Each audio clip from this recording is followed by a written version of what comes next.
Third part में आपने देखा नारुतो के सामने पायल अचानक धुएं में बदलकर गायब हो जाती है। वो कुछ नहीं समझ पाता, वो गायब नहीं हुई, पायल अपने आखिरी खेल के लिए छिप गई थी। पायल के पिता नारुतो को मिलने बोला था। बूढ़ा आदमी, आंखों में पश्चाताप। नारुतो, आपकी बेटी पायल वो कोई भूत बन चुकी है।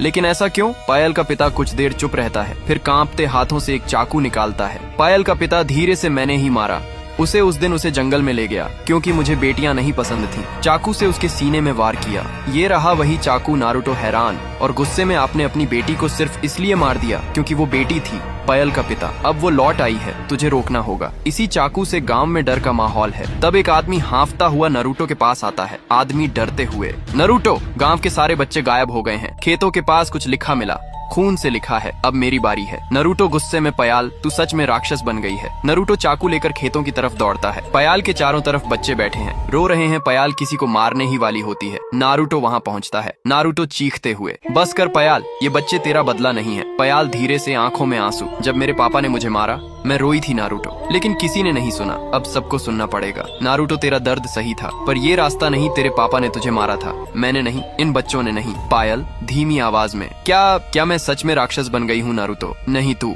अब भी इंसान है, बस एक दर्द में डूबी आत्मा, और इस दर्द को अब खत्म करना होगा। नारुतो चाकू उठाता है, वही चाकू जिससे पायल की हत्या हुई थी। नारुतो धीरे से, ये चाकू उस आदमी के हाथ में था जिसने तुझे मारा। अब यही चाकू उस हाथ में है जो तुझे मुक्त करना चाहता है। पायल आंखें बंद कर लेती है, दोनों हाथ फैला देती है, जमीन पर खड़ी है। पायल कांपती आवाज में, अगर तू मुझे माफ कर सकता है नारुतो तो कर दे, हमेशा के लिए खत्म कर दे मुझे। नारुतो चुपचाप चाकू उसके सीने में धीरे से घुसाता है। कोई चीख नहीं, कोई आवाज नहीं। पायल की आंखों से आंसू बहते हैं, वो बैठ जाती है और गायब हो जाती है। नारुतो बच्चों के साथ बैठा है, पास में वो चाकू जमीन में गड़ा हुआ है। पायल का पिता दूर बैठा रो रहा है। नारुतो, जो बेटी मरी नहीं, बस सुनी नहीं गई, वो एक दिन भूत बन गई। पार्ट 5 के लिए 10K कमेंट करो।